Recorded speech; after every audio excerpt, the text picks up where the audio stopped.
근데 아마 계속 고도화가 될 거고 계속 그렇게 될 거예요. 근데 내가 뭔가 내가 대체될까봐 난 이 일을 못하겠다가 아니라 내가 돼야 되겠다.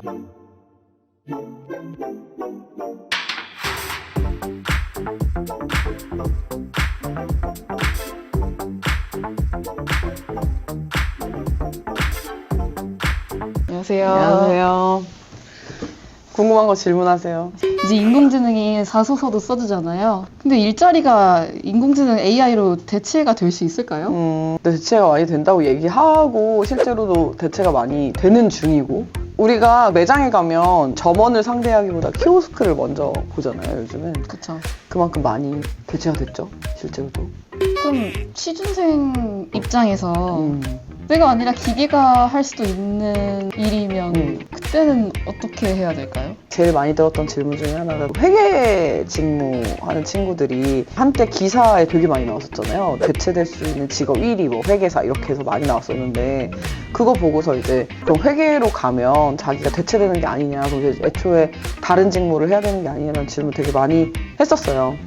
근데 사실 회계사랑 기업의 회계팀이랑은 좀 달라요. 그러니까 일단 회계사는 전문직의 회계를 전문으로 하시는 회계사고, 그다음에 기업의 회계팀은 직업으로는 직장인이 되는 거죠. 좀 다른 개념이기도 하고, 그래서 이제 얘기를 하는 게 기업의 회계팀 자체가 물론 축소가 많이 될 거예요. 왜냐하면 옛날보다 시스템이 하는 일이 계속 많아지고 있고, 국가적으로도 이제 뭐 국세청이나 이런 데도 계속 시스템화가 돼 왔고 앞으로도 될 거기 때문에 많은 부분이 이제 업무를 처리하는 데 있어서 간소화가 됐다는 장점이 있는 만큼 사람이 해야 될 수작업의 업무들이 많이 줄었다는 얘기가 되겠죠.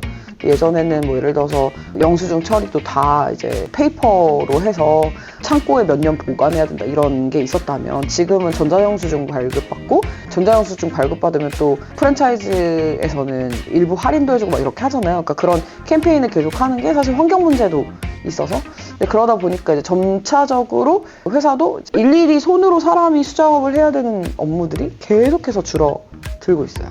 그러면 당연히 이제 같이 줄어들겠죠. 거기에 필요한 인력들의 숫자도. 보통은 이제 시스템이 고도화되면 당연히 사람이 줄어드는 게 맞다고 보고 실제로도 그렇게 가고 있는데, 그렇다고 이게 아예 없어질 거냐라는 개념에 있어서는 좀 그렇진 않다. 결국에는 이제 남는 사람들은 어쨌든 수작업이 아닌 전문적인 업무들을 할 수 있는 사람들은 계속적으로 살아남을 거다라는 얘기를 많이 해줬고요. 근데 실제로도 우리가 커리어 개발을 하는 그 방향에 있어서 당연히 그걸 목적으로 가야 되는 게 맞아요. 그러니까 내가 대체될 수 있는 일을 하면서 이게 대체될 수 있지 않을까라는 고민을 하는 게 아니라 결국엔 그냥 내 전문성을 길러서 내가 대체되지 않은 사람이 되어야 되는 거가 맞는 거죠. 그러니까 원래도 그렇게 커리어를 개발해야 되지 맞는 거고, 맨날 하루에 10시간씩 하던 일을 버튼 하나 누르면 5분 안에 처리되게 이렇게 만드는 거죠. 근데 아마 계속 고도화가 될 거고 계속 그렇게 될 거예요. 근데 내가 뭔가 내가 대체될까봐 난 이 일을 못하겠다가 아니라 내가 대체되지 않는 전문 인력이 돼야 되겠다라는 식으로 커리어를 가져가야 결국에 내가 기업에서도 살아남을 수 있고 또 내 연봉이 그만큼 많이 올라갈 수 있다는 건 변하지 않는 것 같고, 예전에 컴퓨터가 없었던 세대도 있잖아요. 컴퓨터가 생기면서 가내수공업의 형태에서 일을 하던 사람들이 많이 없어지고, 공장도 사실 자동화가 많이 되고 기계나 로봇이 도입되면서 사람이 많이 줄었지만 공장이 안 돌아가지 않고 사람이 아예 없지 않고, 그렇잖아요.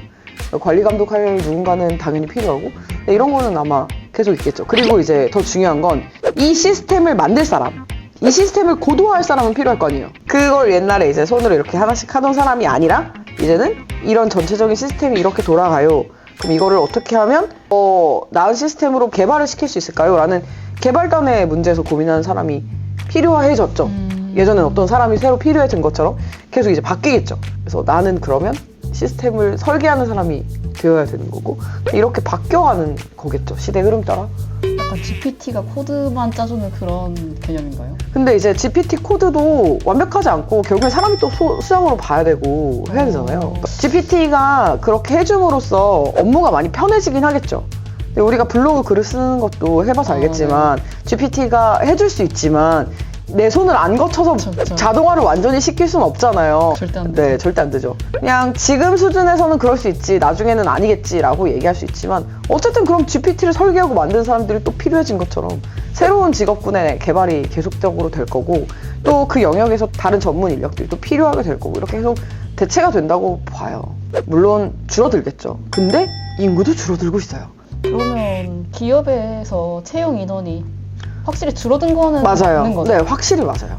엊그저께도 제가 이제 개인적인 모임에서 이제 막 얘기를 하다가 사람은 휴가도 써야 되고 쉬어야 되고 기분 감정 기복도 타고 근데 키오스크나 기계는 감정 기복도 없이 24시간 돌아가고 오류도 휴먼 에러보다 훨씬 더 적고 이러니까 다 기계 쓰지 않냐 뭐 이런 얘기를 하셨어요. 거기도 이제 사업하시는 분들 좀 계셔가지고 되게 많이 공감했어요. 그 부분에 있어서. 근데 그럼에도 불구하고 사람이 필요한 일들은 어쨌든 계속 있으니까. 이 얘기 강의에서도 한번 했을걸요? 은행원들을 뽑을 일이 없어졌잖아요. 특히 이제 카카오뱅크나 토스뱅크 같은 경우는 금융권인데도 불구하고 행원을 안 뽑잖아요. 네. 근데 거기는 어쨌든 그 행원 숫자만큼 개발자를 뽑으니까 예전에 없던 포지션들이죠. 그것도 또한. 저는 근데 정말 개인적으로 궁금한 게 네. 이렇게 채용 시장이 안 좋은데 네. 어떻게 보내세요? 전 그게 너무 궁금해요.